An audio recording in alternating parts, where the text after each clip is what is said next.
Today I'm pumped to be sitting down with a great mate of mine. He's not just a mate, but he is a proud Indigenous man, a 303-game AFL legend of the Sydney Swans, a Premiership player who kicked 521 career goals, a Hall of Famer, Indigenous Team of the Century member, and now a business owner doing amazing work in the community with the Go Foundation. He's a husband, a father to 3 incredible kids. Please welcome the great Micky O. Welcome, brother. Thanks for having me, mate. Unbelievable. Mate, what a resume, eh? And now I've just seen, off air, no one saw this, but off air I just saw your, mate, you're getting into video now these days and instead of the Briggs. No, look, that was, the AFL and myself, Adam Goods, Senator Briggs, for those who don't know, Briggs is one of Australia's best Indigenous rappers. So we did a COVID-19 a little commercial, I guess you'd call it, for the community to make sure that they're staying healthy and distancing and washing their hands. And we got a few current and past AFL players involved as well. Awesome, mate. You don't mind being in front of the camera, do you? That's what everyone keeps telling me. Mate, your AFL career obviously got some great stats there and, a legend of the game. Have you had a chance to sort of reflect on it now that you've been out of the game for a little bit? Look, I've been out 10 plus years now, like I'm going into my 11th year that I'm out of the game. So when you first retire, you're out sort of the honeymoon period where you've retired, you're out celebrating and you're going to functions and you're catching up with friends who, you've never been able to do in the past when you're a player. So that's been, that's done and dusted now. And now it's about obviously earning a living, working and doing the things you need to do. But when you sort of read it out like that, after one thing after another, it's a long, I guess, big body of work that I've been able to put together, and you're able to collect a few things along the journey. So it's the main one though is premierships and winning them. So to be able to tick that one off is amazing because not a lot of people get to do that. No, they don't, mate. And we'll get to that. We'll get to that a bit later. So, but mate, I suppose it wasn't. The essence of this podcast, is following your dreams, and for you, it wasn't always easy, was it? You grew up in Adelaide. Can you give us a little bit of an insight into your childhood? I know your mum was a hard worker, mate, and kept you in line, from our chats. But a bit of an insight into your childhood. Look, growing up in Adelaide, I was literally 20 minutes out of the city in a suburb called Salisbury North. Big Indigenous population there, everyone coming from the bush, and the first, I guess, major town that you pull into is Salisbury North. And it's only about 20, 25 minutes out of the city, and you got to go down to Port Wakefield Road. You either keep going to the city or you do a little turn off, and that's Salisbury. So I had an amazing childhood growing up, cousins everywhere, mates, brilliant. Everyone played footy. Yeah. We all lived around a corner from each other. School, I really enjoyed school. Some of my best mates, still my best mates, all went to school together. A lot of non-Indigenous school friends. So it was just a really incredible childhood. And it wasn't until you get to that 16, 17, 18 mark that you start travelling to town and you're meeting people from different parts of Adelaide and whatnot, and it goes, wow, you don't know you're poor till you see what the outside world has got to offer, and certainly people you meet along that journey. So, but we never felt like that as kids. No. And we would drive back to my mother's community and my father's community. Every school holidays, Christmas, all those kind, and you'd play and kick the footy and ride motorbikes and go fishing with all your cousins back in the community. So I had the best of everything, and we didn't have much, but we did. We were able to get in the car and get there and manage to look after ourselves. So, and again, I think you mentioned my mum played a huge part in that, and she raised 6 kids. And my father was in and out of our lives, but he's a good guy. But certainly myself being the eldest, really took that leadership role. I guess the man of the house type role as I got to that 13 years of age. But it was great. There's nothing I wouldn't change. No, absolutely, mate. And it's, I think my understanding, and mate, correct me if I'm wrong, Nurra Gindri man from the Coorong Nation. Yeah, is that right? Almost. You've done well. Tell me a bit about. Correct me first, and tell me what your culture means to you, mate, and how proud are you from where you've come from? It's a really great effort you try to do there, but it's nut and jerry. So you got to roll that tongue. Nut and jerry. Yeah. Nut and jerry, and that's my father's people. Narunga, my mother's people, and Ghana, which is basically the biggest sort of clan in Adelaide, in the city centre. Yeah. So those three, those mob I'm from, and Adelaide's not a massive town, so everyone knows everyone anyway. But some fierce rivalries in terms of the footballing and netball carnivals, and you played for where your mother or your grandfather or your father's from. So it was really amazing as a kid growing up. I was really lucky to play senior, a couple of senior games before I left for the community. But I'm a city slick. I'm born and raised in the city. But it was awesome and brilliant to get back to community, about 300k out of 200k and maybe just under 200k from my father's side, to be able to go and see everyone, because that's where everyone lived. That's where everyone came from. When white people went to South Australia, they put them on these communities and missions, and they were told to survive.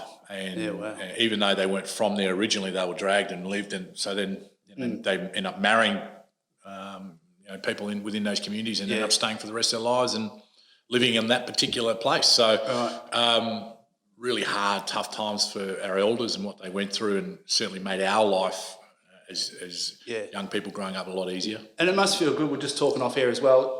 I'll pop back to Melbourne during this time. How important and how good it does feel to get back home. Unbelievable. This is the longest I've been away with COVID-19, been away from Adelaide and the community. Usually I can get back for a day, 2, maybe 3, and then certainly on holidays when I'm taking the kids back there to go and see the other children and kids in the community. That's a week or 2. So I'm really, really having a hard time with it at the moment, because I'm not used to spending that much time away from my people.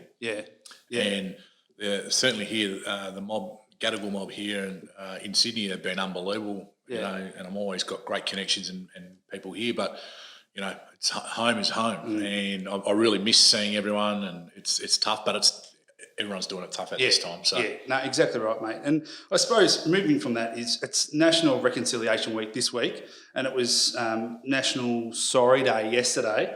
What does this week mean to you? And I suppose, do you remember back in 2008 when I think Kevin Rudd did say sorry? Was that not a relief? I don't know how to put it, but how did you feel when that happened, and what does this week mean to you, mate? Obviously, remembering Kevin Rudd when he gave that really important speech, it was, I think, for a lot of us younger generation, and I guess every Indigenous person around the country, was about time that we need to step back and have a look at Australia's history. If we're going to do it properly, let's do it. And recognising the atrocities that happened to our people over a number of years since that first boat landed, and that was really important. It was really important, and more so for our elders, because of the humiliation and the sadness of being taken away and stolen, and it was just crazy. It's really hard to, in this day and age where we live right now, 2020, that actually happened. And can't believe it. And everyone I speak to, every non-Indigenous person I speak to, they say the same thing. It's embarrassing. And it is embarrassing. But the one thing is to actually, when you've made mistakes, and certainly one as bad as that one, you've got to take ownership for it. And the amount of pushback, I guess, that the Prime Minister at that stage had gotten for delivering that speech from his own people within his own cabinet, and I've got no doubt, and obviously the opposition. It's amazing now that they've all, this is what we should have done all along. They've all jumped on the bandwagon, so it's quite amazing. It takes a lot of guts to be able to get up and do that. It's not the most popular thing at that point of time, but now it's recognised everywhere around the continent. So really important. I can't imagine someone taking my kids away. No. I'm married to a non-Indigenous woman, and that was all that was needed back in the old days, to take the kids away. So just an embarrassing blight on our country, but one that we need to recognise to move forward, to recognise that, because we do live in an incredible country, but we've got to get a lot of things right. Yeah. And this is the thing about recognising the First Nations people here in Australia. So slowly but surely we keep working, keep fighting, keep educating people, right? Yeah. Because my culture is your culture, and I think together to move forward in this country, we need to get better at it. Yeah, no, well said, mate. Well said, mate. You were drafted in 1994. Long time ago. Pick 40. Yeah, that is a long time ago. Mate, can you tell the story? I know you've told it a couple of times. How you felt when your name was read out and you were selected to go to the Sydney Swans? Oh man, I was a Carlton fan, and I've told this story a few times over retirement. I guess you get a chance to open up a little bit more. Yeah. But I was a Carlton fan, and when the Swans read my name out, I cried. I was like, I do not want to play for the Swans. And my mum asked me that draft day, she goes, why don't you want to play for the Swans? This is an amazing opportunity. I said, they're shit. And they were bottom of the ladder for the 3 years running or something like that. Yeah. They were basket case coaches leaving, departing, players leaving, like it was just, then my name got read out, I was like devastated. And you got to remember where I'm from. I'm from a housing trust house, sharing a room with four boys. I didn't want to leave because that's what I thought of the Swans. Yeah. Like usually someone would go, I'm drafted, this is how good this is, I get my own room, get paid. I was like, no, I'd rather stay here. Stay with the boys. I stay with the boys and the community and the family than do this. But my mum, being my mum, really a hard edge. She had to run a really tight ship because, kids run wild otherwise. Yeah. But she packed my bags and said, you're going to thank me for this later. I'm packing your bags, and put me on a plane. And I was in Sydney about a week or two after that, when my name got read out, devastated. No, I'm going to do everything I can. I'll give it a crack, but these guys will work me out. They'll send me back. Send me packing back to Adelaide. Yeah, mate, the rest is history. And the rest is history, really. Like it's about the people and that journey, you meet so many great people at this footy club that they just they had the best intentions for me. They looked after me, everything I needed, I got support, time to go home, like all these little things that might not matter to some, but that was huge for me. And in the end, when I got offers to go back to Adelaide, I was like, it took me a minute to go, no, this is what I need to see when you're negotiating your contracts. I need to see roughly something around this. Yeah. Swans came to the party and the rest is history. Yeah. And, mate, that would have been not a tough time, but certainly a learning curve for you because it was the first time, apart from going outside of your community and into town in Adelaide, it was the first time really going away from everything that you've ever known, isn't it? It was unbelievable. Like, first time I lived with white people, and as I said, I was petrified. Wow. Didn't cook, didn't clean. Like I used to mow the lawns back home, clean the garden. No gardens in Sydney. Like you're living in a unit 4 flights up on the, walking stairs, and it was bizarre. And I thought, there's no way I'm going to survive in this place. This place is way too big. And I guess when people say, "Oh, the city's too big," I think they mean it's when you grow up and you got land and you got things to do, riding motorbikes, hunting, and catching rabbits and things like that. Then to be boxed in a room, in a unit in Sydney, catching buses everywhere that you don't know where the bus or the fare is going. Like send me home, mate. Like if they said, hey, do you want to go back home? I would have absolutely said, oh, thank you, please, but the Swans had the incredible people. They just had the welfare system was just unbelievable in terms of looking after players because every player from the Swans back at that day was from interstate, and I reckon there was maybe 1 or 2 from actually Sydney. Yeah. So to be able to bond with players from Melbourne, Perth, it was awesome. The Swans have always been pretty good at that, haven't they? Like that, with the people side of things. Obviously you and I work, you played there, but we worked together there, and it was one thing you did notice was the good people at the club. Absolutely, and I'm forever indebted to the Swans. Everything I have, I own. My relationships.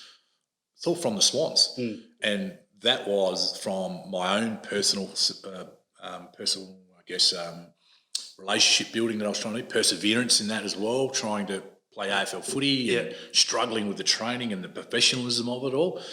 So, I really did roll up my sleeves. Once I decided I'm staying, that was it. I rolled the sleeves up and did everything I could to get fitter, stronger, smarter, and to really go outside your comfort zone to form relationships with, as a 17-year-old, with guys like Paul Kelly and Mark Bays who were 25 and 30. Like it was, where would I have done that in Adelaide? I wouldn't have. Yeah, exactly. I would have stuck with my close group of mates, my cousins, and that was it. But now, it just goes to show the world, when they say the world's your oyster, you just got to, every now and then you just need to kick at the backside to go and this opportunity, don't let it pass you. And almost have the guts to have a crack. You're hung it out, you're stuck there. It's probably, you mentioned all those things about playing accolades and whatnot, but the one I'm probably most proud of, one or two things I'm most proud of, is actually comfort zone, having a crack at whatever it might have been. My first footy clinic, I was talking to kids at high school. I just finished high school. And one of them's asked me for an autograph. And I'm like, my first autograph in Sydney, and I hadn't even played one reserve or AFL game. I'd been in Sydney a week. Wow. It was with Brad Seymour and Troy Gray. They took me to a clinic. And I was like, what do we do here? And they were just watch us, and it was brilliant. Mate, brilliant. So good. Hey, I don't want to give you any more reasons to pump up your own tyres, mate, because I know you... No, seriously, we're out. We'll go out and have a few drinks, and you always refer yourself as Micky O, the third person, and well, mate, even when we're having beers, it's call me Hoff, Hall of Famer. But a month ago, I don't know if you know about this, but a month ago, April, so just last month, the AFL and Fox Footy come out and they did a redraft of 1994 draft. Do you know? Have you seen this? The draft of 94. So my draft. Your draft. They've gone out and done a redraft of it. So ranked everyone's careers and who would have been pick 1, 2, 3, 4. Yeah, I saw. No, I didn't see that one. I saw the recent ones. I saw the best draft in the history, the Juddy one. And that one. They redrafted that one. What they're doing, they're going back all the years and they're redrafting all the drafts based on the performance of all the players. Yep. Mate, they've got you at number 1. Boom. Number 1. How did that happen, mate? Well, I remember the draft. I didn't know what the draft was. I just thought clubs came and got you, a la Stephen Kernahan and Carlton, brown paper bags. Yeah. Not to, like that, the rumour mill. That's not certain. And if they liked you, they took you. I had no idea what the draft was. I'd played Teal Cup. I still didn't know what the draft was because it just wasn't. I was the last picked on my Teal Cup team for SA, and I played maybe 15 games for Centrals that year. So someone had seen it and gone, okay, this kid's really, really raw, but with the right sort of support, coaching and all that kind of stuff, and really get the self-belief in this guy because I must have been a nice size, like a tall, but I was like athletic, but I was 70 kilo, I think it was. and by the time I finished playing footy, I was 91, 2 or 3 kilo. Yeah. So the amount of muscle you need to put on to play the game. Yeah. So that's unbelievable. I only had 3 clubs come and say good day. So now you can go around when we're out. You can call yourself number 1 pick. I don't think I'll do that one. There were some unbelievable players in that draft. Yeah, it was. So that's a nice thing. Yeah, that's nice. No, that's good, mate. Hey, you're a 2005 Premiership player. Mate, what a day. Can you, and I was having a chat to Roosie about this last week. Yep.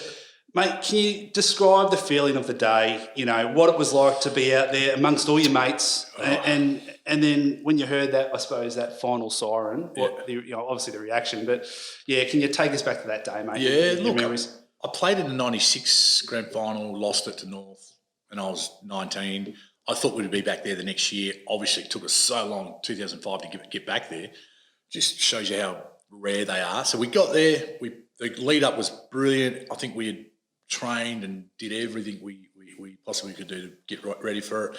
We knew it was going to be a tough game. West Coast Sydney always just, really, single numbers that separate. Because, mate, that rivalry, that was massive, wasn't it? Like, I think over that, I haven't got it written down, but I remember between 2005 2006, it was like 5 or 6 games that was decided under a point. The stat is apparently 7 games decided by 10 points or less. Oh, wow. Yeah, so 7 games, that's just crazy. Yeah. And I think everyone around Australia, not just West Coast Swans supporters, enjoyed the combat. Mate, loved it. And it was purely Roosie loved the one-on-one, John Worsfold played like a one-on-one player, and I played on John a few times as a kid. Yep. So they love that battle, and then there's strategically stuff that you do with your set plays and whatnot. But it was ultimately, I'm playing against you. We're going to go at it for 2 hours, and first one to crack is going to fail. Exactly. So but that was all around the ground. It wasn't just on a forward flank or a back flank. Like it was everywhere. Every player had a role. Yeah. So we played the game. And it's seesaw, and we end up getting we fall behind for the first time. We get back and we hang on for a close win, and like when the siren goes. You mentioned the siren. All that is relief. It's like the same as a round 5 game and you win by a point. It's, oh, man, because you know what goes into it. Yeah. But a grand final, now ramp that up another 100 times because you wanted to do this as a 10-year-old kid. It's a dream. Yeah. It's a whole year's gone by, and you're finally you're ahead on when the siren goes. Yeah. And Leo takes that mark, and just it's a massive relief. And like you're playing, and you're wanting to play really well, and I remember the day you go, okay, these are the things that I've done always up until the bounce. So you go, I've prepared well, I've eaten well. So in your mind, So you're mentally prepared for it, but then you get out there and it's just like it's on and it's hectic and it's fast, it's strategic. There's a battle here, there's a battle going here, and it's a little tap, little hanging on to a tackle.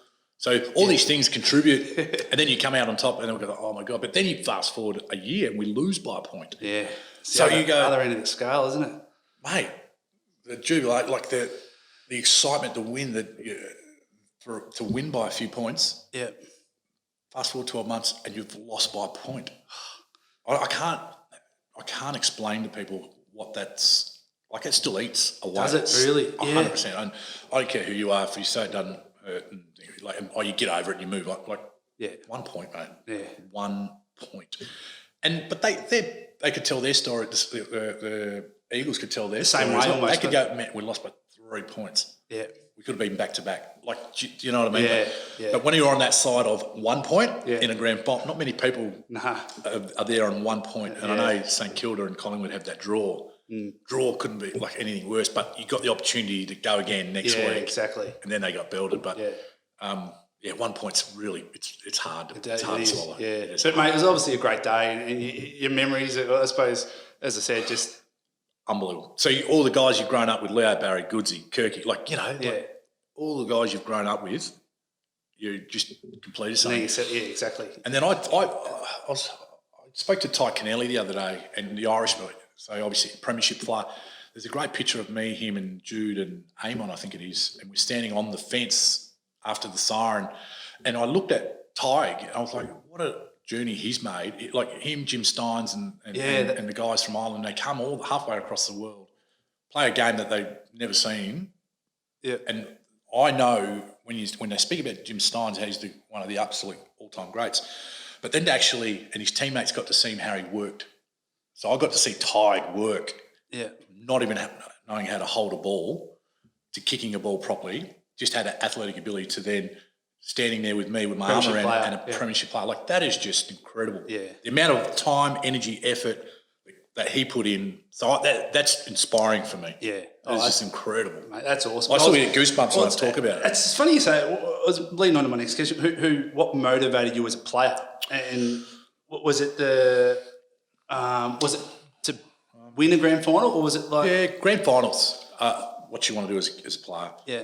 But I've been honest like this before. The first point for me was playing AFL footy was a way and an opportunity that our family, going back 100 years, before colonisation, that my family, and I'll talk about my family, like we had no money. Like this, I knew that if I could play footy and do it well, I can change our family's life. Support the family. I can help support a lot of people within my community, and that was my first. And Ruzi actually was really great at this. Ruzi was trying to inspire the players, the group, the 40-odd players in the group, and he just said, I don't care what inspires you. Is it money? Is it fame? Is it winning premierships? Is it being the best, getting your best out of yourself? So he goes, use that as the motivation to improve. Yeah. So that's what I used. I used every time I played well and was able to send a couple of bucks home, it's a good feeling. It's a really humble feeling. As I said, I was borrowing football boots as a kid and getting lifts. So I remember all those lifts that my mates gave me. I gave all the footy boots that were hand-me-downs. I remember every single one of them because I don't do what I do without those people helping me. Mate, that's a real credit to you, actually, because obviously being your mate and knowing you now for 10 plus years, it's that's one thing. You are very humble. You know what I mean? Like, you've achieved all these things. You're doing great things in business now, but I think that's a great asset to have, is to still stay humble. And Again, I go back to my mum, my grandfather, grandmother. They were just soul of the earth people. They had very little, but made it work, man. They made it work. Yeah, no, well done, mate. And your proudest achievement, I know we've spoken a bit about the Premiership. Was there any other achievements that you're really proud of, or playing? I always say this, to the Premiership. Really proud. I reckon the flip side of that is I went in as an athletic being able to run on a half forward. I played in the midfield a lot, played in back flank, but believe it or not, did you? Didn't pick anyone up. Oh, mate, exactly. You would have floated forward for sure, floating for a goal. I was floating forward all the time. But playing with injuries is one of I'm really proud of, because I hurt myself at training and Roosie was just starting, I think, and if it was any other coach, I reckon he would have said, we've got to phase this guy out, because... So he's had a massive influence. Oh, unbelievable. I played my first year with Roosie's first year, so that was just got to know him and Tammy and the family really well. So I count Roosie as one of my really, really close friends, and Tammy, and that's just he's been inspirational and for me, being able to see the way that he was able to... He came to Sydney in a challenge at 30... whatever age he was. I know he was old, really. But he came and I think he was an All-Australian once or twice at 30, 31, 32, whatever it was. But the professionalism, he was fit, he was focused, helped turn we went from bottom to just missing the finals because of Roosie and Tony Lockett. Right. And then Rodney Eade came, Paul Kelly wins at Brownlow. We get more games into the young blokes. So, it's got to start. It builds. It's got to start somewhere. Yeah. Bottom, second bottom. Yeah. Draft happens. Shannon Grant, Anthony Rocker, myself, Matty Nix, Simon Arnott, all joined the Swans. Then we're the first, I guess, era of players, I'm talking about a big number of players that played in 1995 who still stayed in Sydney. Yeah, wow. From then on. Okay.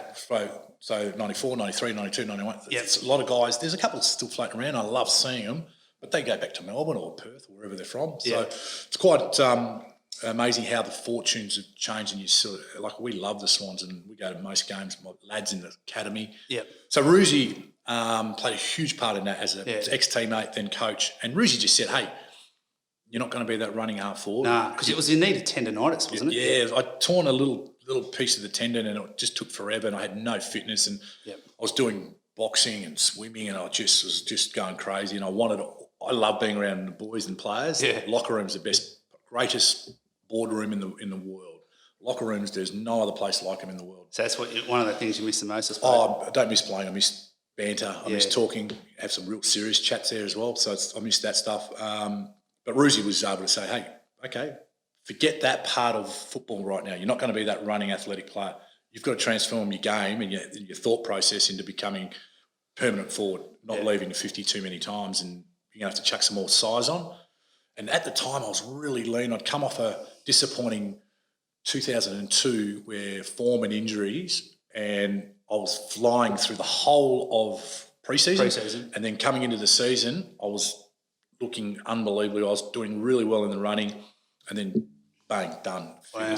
And from that day on, I've never left the forward 50. It wasn't by choice, but the one thing mate, it suited you, really, didn't it? 100%, but it was like, but I enjoyed that freedom to go and get a kick, because a forward line can be really dead sometimes. You can't get a kick, especially when you're getting belted. But it allowed you to go and get your hands on the footy, go and tackle someone, do something. But Reece said, "No, forget it. We're going to change this. Let's focus on you and Hawley becoming this type of player. Two types of players. I'm going to put our game plan around that. Don't worry about trying to get a run in at half forward or in the middle. You're not going to be there." So that was really disheartening to hear, but truthfully, honestly, you just said that. And I transformed my body, put more size on, put more strength on, wrestling drills, all that kind of stuff. So, and became a permanent forward. And it probably gave you, like, thinking back now, it probably gave you a good focus knowing, okay, well, this is what I'm going to do now. Like a lot of players these days probably thinking, oh, am I forward, am I back? That certainly helped. Yeah. Yeah, but and then Barry and I Barry Hall and I were able to do a great little sort of partnership there. Yeah.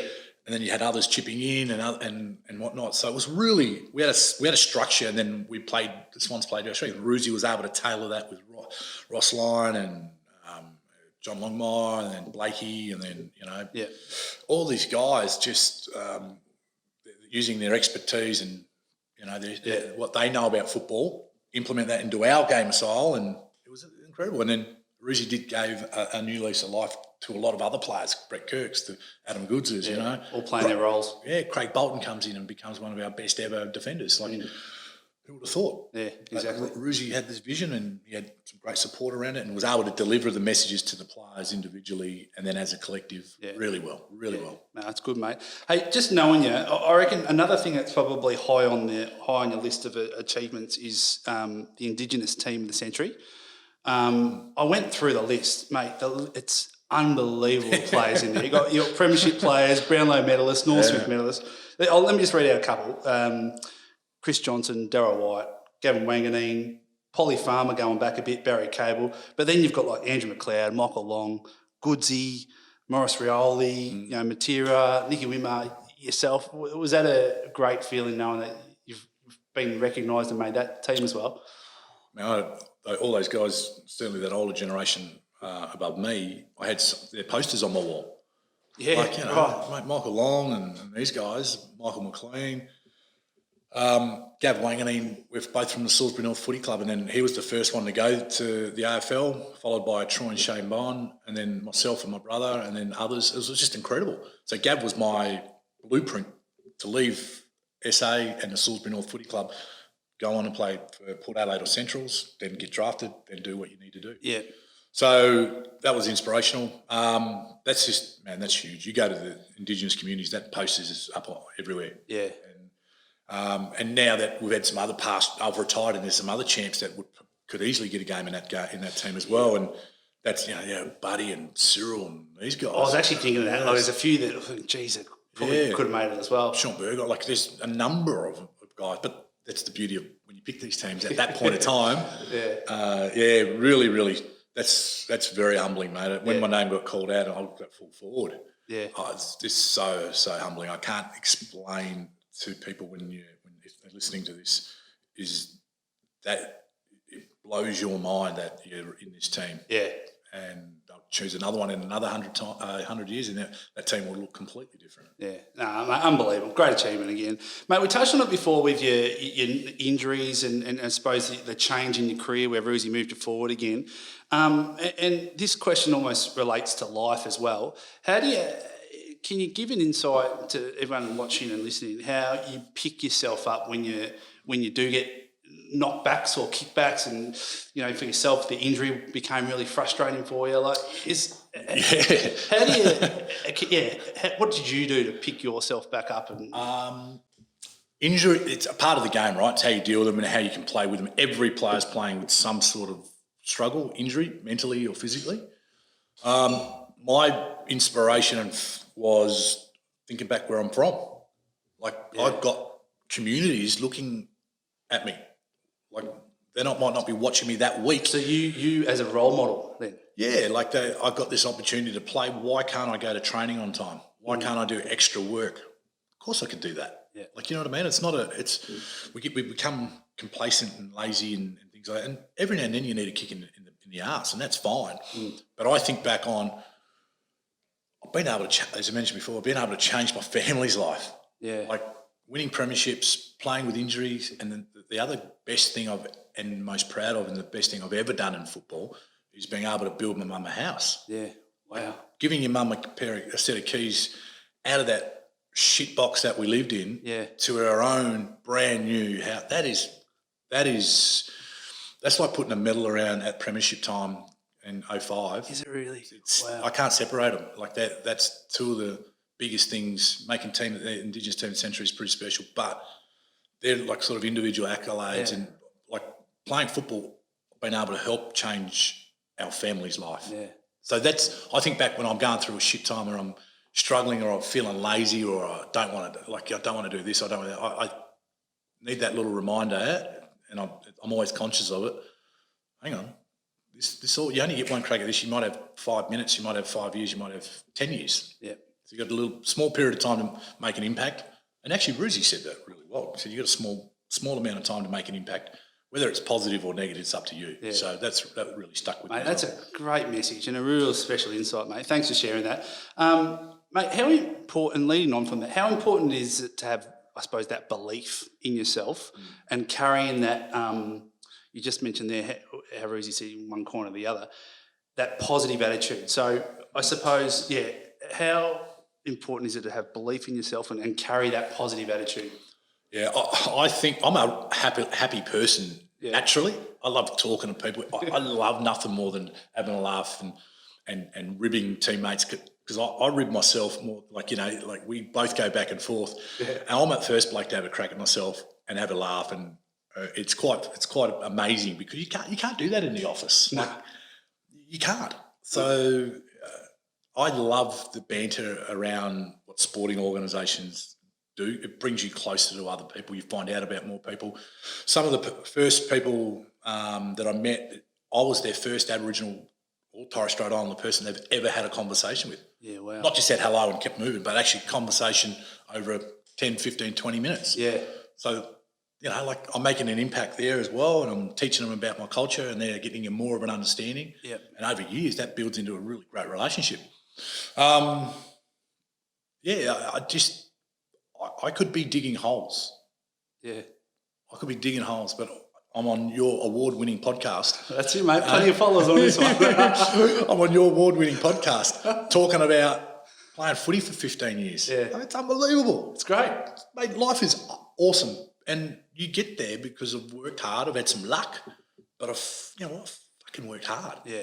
I make no apology. Everything I have, I've worked and earned. Absolutely. So nothing really gets me down. If there's an issue, the things I've learned in sport, and in particular, obviously AFL, and from Ron Barassi and Rodney Eade and Paul Roos and our assistant coaches, it's about the process. Like, okay, you want that. What do you need to do? It's not just going to the end result, it's the process. Yeah, and so it's setting your goals. Call it setting your goals, call it whatever you like. All those things are absolutely, that's how I live my life. Said nothing happens from chance, and it does. If it does, it very rarely will happen again. Mm. But good players are good players because they keep repeating the same habits, the really good habits. Yep. And you know what, I'm no angel. Certainly, I've messed up that many times and done some stupid stuff. But you learn from those mistakes, right? Yeah. So it is what it is. But and again, surrounding yourself with really strong, unbelievable people. Yeah. I've grown up in a really rough neighbourhood. A lot of my mates and cousins are in jail, but I had a really strong role model. My mum, she kept dibs on me. If I was 5 minutes late, I was in trouble, man. Right. I was at school every day pretty much. Yeah. So it comes back to that discipline too, doesn't it? Really? Massive discipline, yeah. But that was her way of doing it. She ruled the house with an iron fist. And, I got her to thank for everything I have. So, mate, that's awesome. Yeah. Hey, I want to have a quick chat. I'm going to change tunes here. So the Last Dance, the Michael Jordan doco, mate. Oh, how good. Unbelievable. Yeah. Like we would often send a text to each other just saying, how good's this thing? Now, we play Monday night basketball together as well. And we've got a bit of a star-studded side. Let's be honest. We've had Ruzi play. We've mentioned Ruzi. We've had Ruzi play. We've had Craig Bolton play, but he's taken off to take over Apple in the US. Goodsy. We've had Kirky, Jeremy Layla, Big Dean Cox, Stevie J's played a couple of games. We've obviously got Big Kizzer and Timmy Schmidt. A couple of fill-ins along the journey as well. A couple of fill-ins. Mate, serious question. Do you think you're the Michael Jordan of our team? I tell you what I am. I am the captain, coach, and the only bloke who pays the fees. All you blokes. That's true, mate. I owe some money there. All you blokes are tight asses.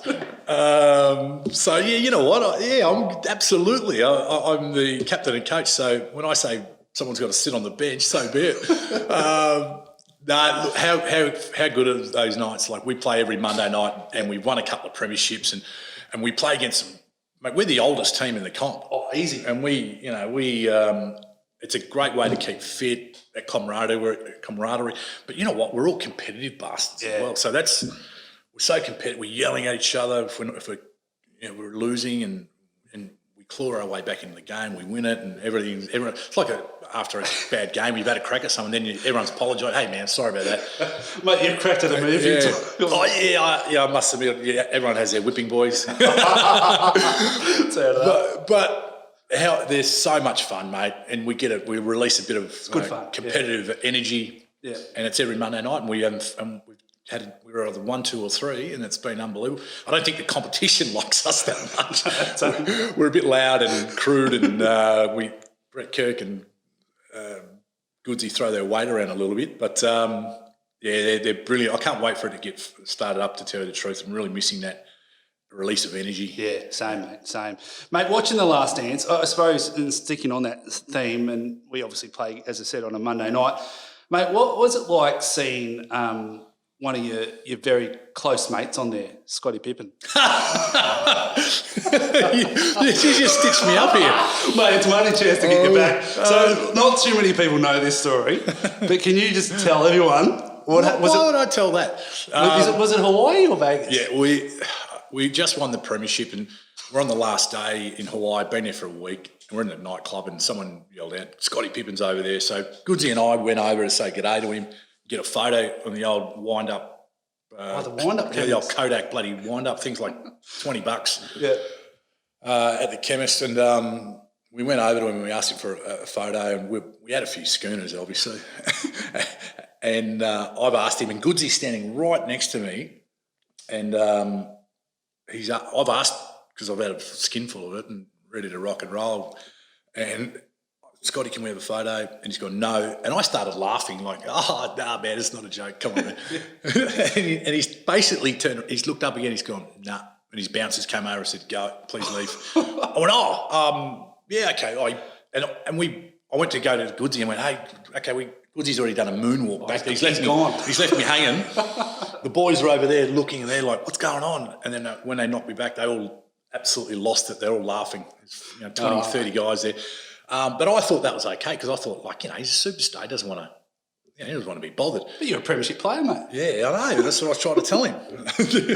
But he wasn't taking any photos with any guys. Is that right? Okay. For that whole thing. He was just taking photos with girls. Mate, do you know who we did?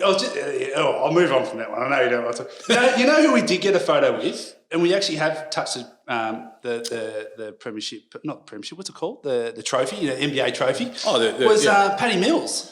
We did. Do you remember that? Yeah, Millsy, San Antonio Spurs, one of the great guys. Yeah, there's the photo. One of the great guys of Australian sport. Actually, a very, very good AFL player. We tried to get him over as a rookie at the Swans, but I think he made the right decision and he's now killing it in the NBA, and we're lucky enough to meet him here. But also, Goodsy and I travelled, and a good mate of ours, Lex, travelled to the States and stayed with Paddy over there, and he looked after us, and he's the best ambassador for sport, and in particular the NBA, for Australians and the US to understand what our culture is. If you follow his Instagram, he's brilliant on it. He's the best. Yeah.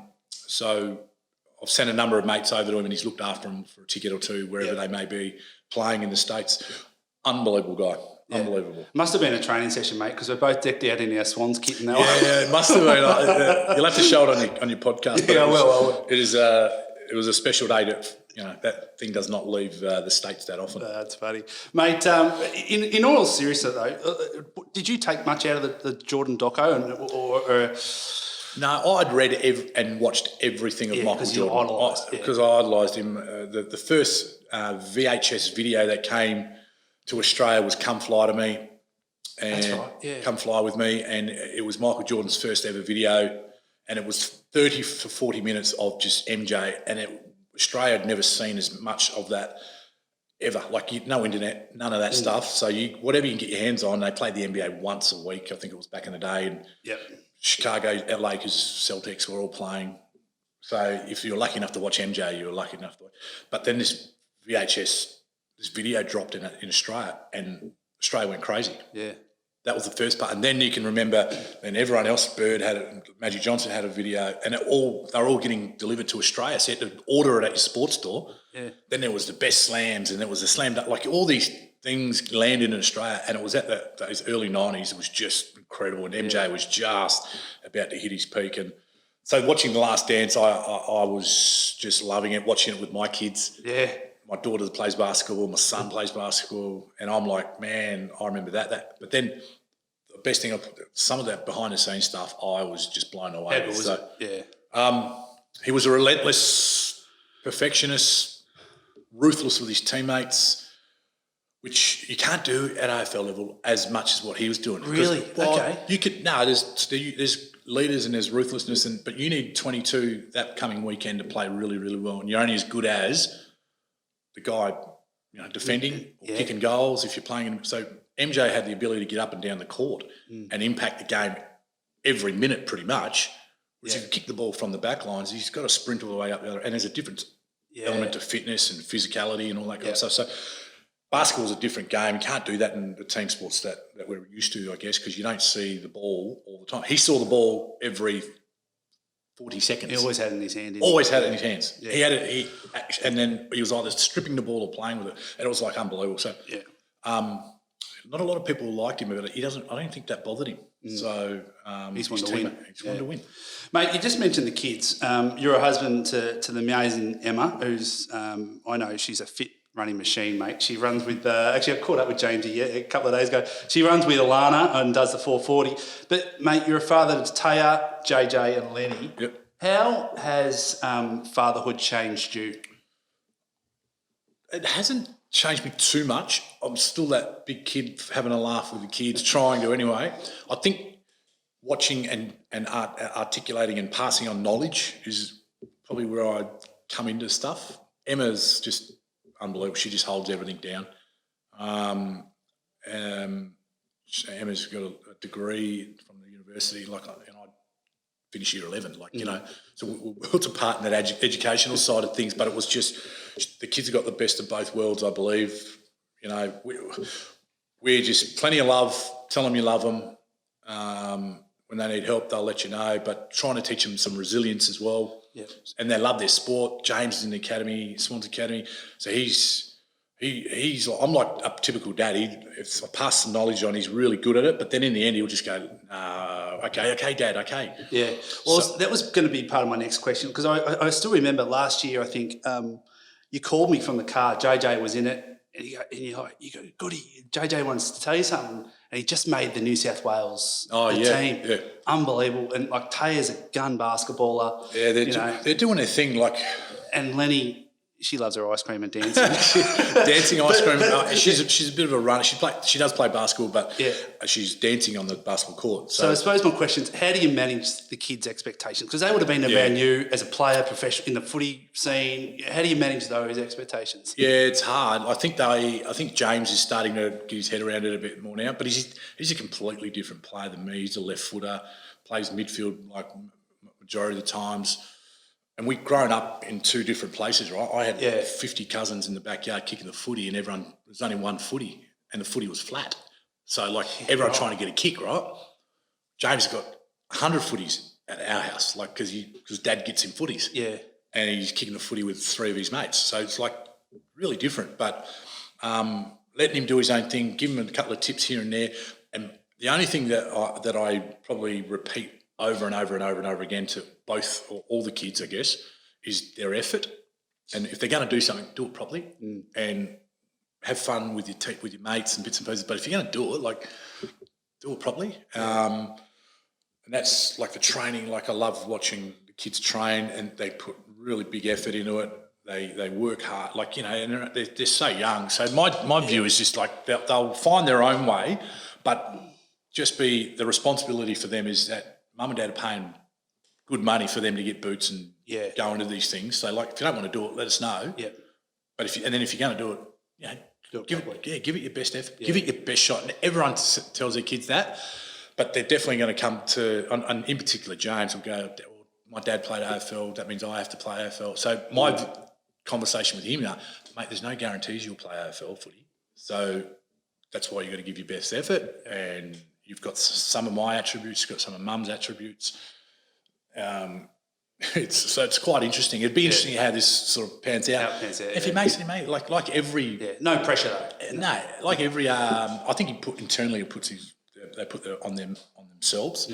Every son of an ex-AFL player does that, I reckon. But makes it. But more so about his personality, how you work through problems, try and make good decisions and be a good person and be fun to be around. Like, you know, that's cool. Yeah, exactly, mate. We've spent some great nights out together, lunches. You know, I get a +1 to your box at the footy, which mate, keep it coming. And we've worked at the academy together. But and aside from your family, which you just mentioned, I reckon when I see you and Goodsy up on stage in front of audiences, inspiring young Indigenous children to, I suppose, believe in themselves and give them an opportunity to access the right education.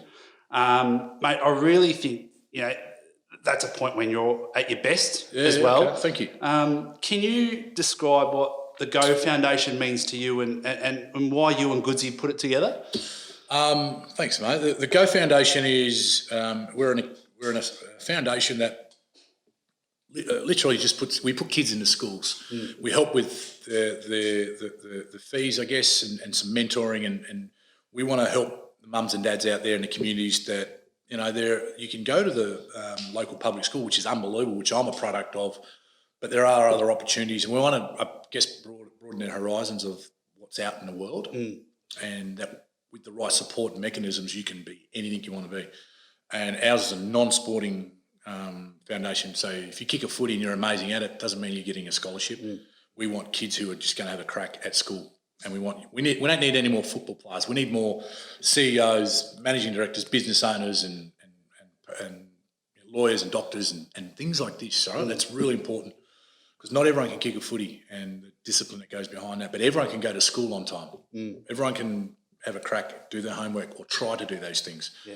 And you might need some help, like I did at school. But if you don't realise these other things are out there, you sort of get pigeonholed into that's like I'm going to be I'm going to be a mechanic, and nothing wrong with being a mechanic, or I'm going to be a fisherman or whatever it might be. But you know, with the right nudge and opening your horizons and your eyes, to go, oh, I didn't know you could do that. Yeah, and yeah, that's all you do. So, mate, that's a great point, because one of my next questions was, how important is it to have a dream? Because you've put through, I mean, and these, I'm sure Shirley might correct me here, but 114 scholarships, 25 schools, 3 universities, 12 alumni. Mate, that's amazing results. And so to my question, how important is it for these kids to have a dream?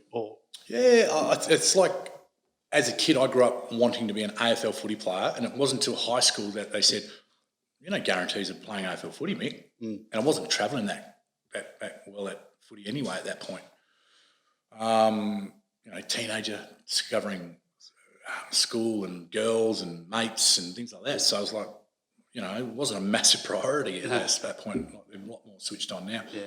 So I put down, what do you want to be when you finish school? And I put down panel beater and electrician. And so this is to your point. Yeah. So my dream was to be an AFL player, but I went, well, that doesn't stand. I'll be an electrician. I think I can do that. I've seen some uncles do something along that lines, and the panel beaters, we know that because I like working with my hands and being out and about. So that was probably the two things. No one really said, no one ever said, Mick, you could, if you tidy up your act here, you can be a business owner of some sort, or you can own your own building business, or you can become a doctor, or work in a shop. I don't know. So it was. So it's opening up these other opportunities. 100%. Just no one really said, they heard panel beater and electrician. They went, that's probably all you. Without really delving into the nitty gritty and the process and the pathway, no one told me anything about that. So the foundation, that's what we're trying to do. We're trying to say, that's awesome, that's your dream, but do you know that also that opens opportunities for these 5 other jobs. Yeah, that you this do. exists. So the plan is to go there, but you might get to that path and go, oh, wow, I actually like doing this more than I like doing that. Yeah. So, again, we're just trying to create opportunities. Doing great work, mate. No, really good. And I suppose leading on from that, can you outline what you believe good leadership looks like? I mean, you're really proud of your heritage. You look after your family. You've got some close friends, and there's so many kids that look up to you. And you and Goodsy are doing amazing work with the Go Foundation. What do you believe good leadership looks like? It's a good question, mate. And I go from a footy point of view is I just want honesty from the people I'm working with. So like our captains that we had over the Swans period, Paul Kellys and Kirkies and Goodsies and Leo Barrys of the world, Barry Halls, they really lead by example. Some were great at talking, some weren't. Like that's the nature of the beast, and coaches are in the same box. So like they all come in different shapes and sizes, and leaders, captains. And I think back to my business partner here, who, when I asked we should put a plan together to become business partners, who's been as inspirational as Paul Kelly. Wow. And a Brett Kirk. And this is at ARA. This is the business that I own now. Yeah. He's taught me just as much as I've learned off Ron Barassi. Wow. So and Paul Roos for that matter. Yeah. But he's taught me a different field. So they've all got their own special. No one's amazing. They're very rare, but no one's amazing at everything. So I'm a little bit like that. I can pick up a little bit from there, from Rodney Eade, from Ruzi, from my business partner, from Ron Barassi. Develop your own style. Try to develop your own style, and that people I think they get that genuineness. Yep.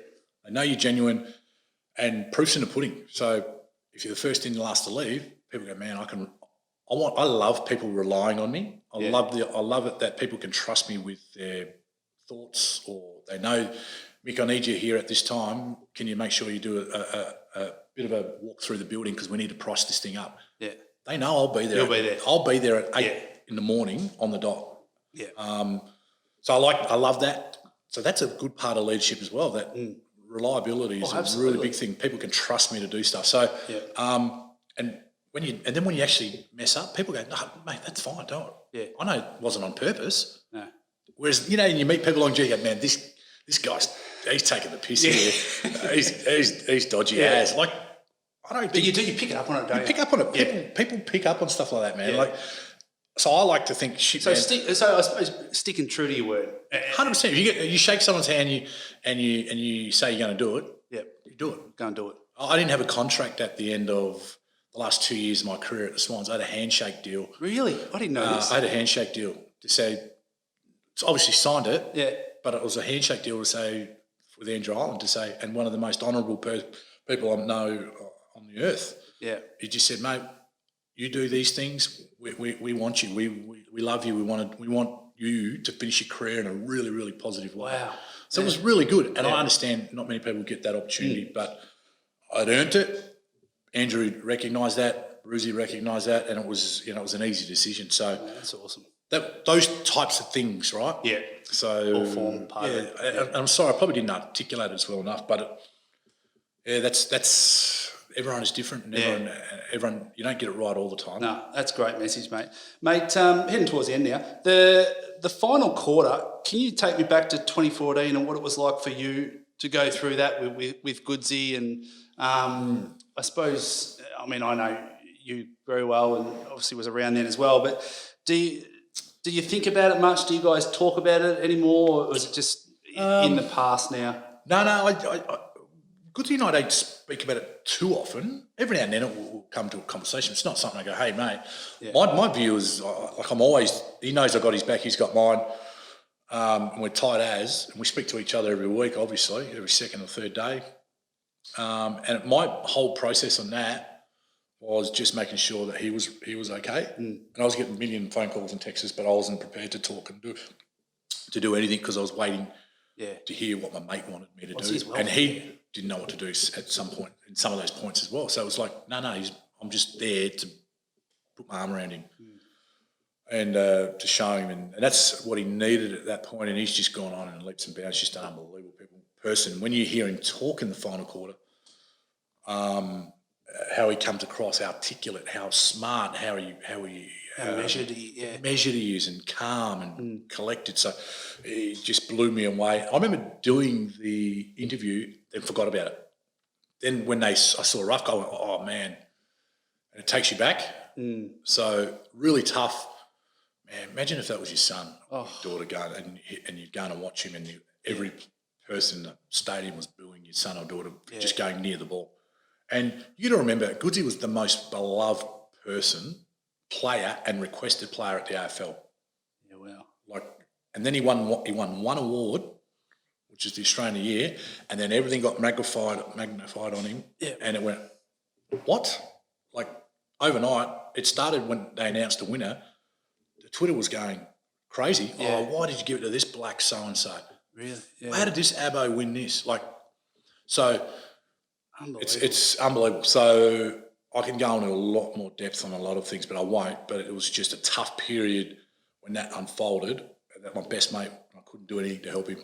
Yeah. And that was really, really tough. I think with it coming out though, it was so good because it's going to educate a lot of people that do need educating. I think it was for me, it was really powerful. It's the best thing to happen in Australia for a long, long time. So Ian Darling and the guys who put that together, they were just incredible. So amazing. School kids, it's now in curriculum. Some of they've shortened it and cut and pasted bits and pieces, but it's now in schools. So incredible. Yeah. Conversation started. What we said, it was like we want to talk about. That's what we want. Conversation, exactly. So, man, yeah, mate. Final couple of questions, and leading on to the end now, mate. And you've been amazing. I've got to give you a pump up. I've knocked it back a few times today. I should be able to get you up in a couple of ratings, mate. You probably will. Three life lessons or pieces of advice you'd give to anyone wanting to follow their dream. So, three. Say you're talking to your kids, to anyone else. 3 pieces of advice that you have learnt that you would pass on. Oh man. If you're gonna, I think I said one of them was if you look someone in the eye, shake their hand, and say you're going to be there or do something, follow through. That's do it. Yep. And do it, because you're only as good as your word. Be flexible and agile as well is really important because you're going to have to adapt to things that you don't like to do. Yeah, it's not always going to be easy. It's not popular, and that's everything from leaving home from SA to Sydney to seeing someone get bullied and making sure you stand up and speak up about it. Yep. So agile and adjust and being able to have that flexibility and if you can master that, you can do any job in the world, I believe. And probably the last one is have fun. Mate, I like to think of myself as a fun guy. I like hanging out with my friends. I love having a laugh more than anyone. I think I love hanging shit on my mates, and I love it when they're hanging shit on me. And life is amazing. It is so good, but it is also hard, and you've got to work hard for it. So I've been lucky, but I've worked extremely disciplined, extremely hard about it, on myself with it. But you've got to have fun along that journey too, man. Yeah. Mate, that's awesome. And I just want to acknowledge mate, everything you've achieved in your life, the success on the footy field, to your tireless work with the Go Foundation, the Indigenous community, giving the kids a chance at life to succeed. And mate, obviously as a family man, Emma and the kids love you. Mate, it's a real credit to you and just how you, like you said, how you approach life in a positive way, positive, fun way.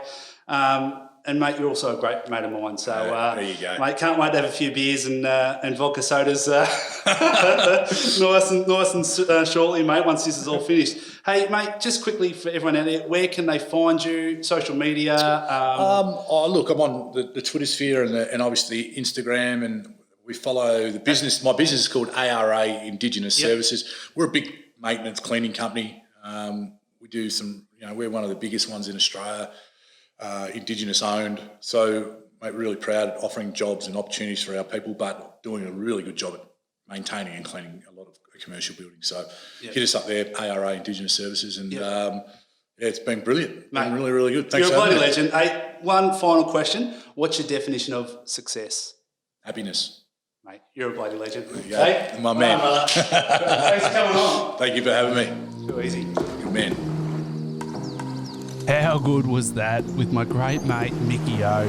We covered everything from his childhood memories, that special 2005 Premiership, his love for his family, and the importance of surrounding yourself with strong, positive people.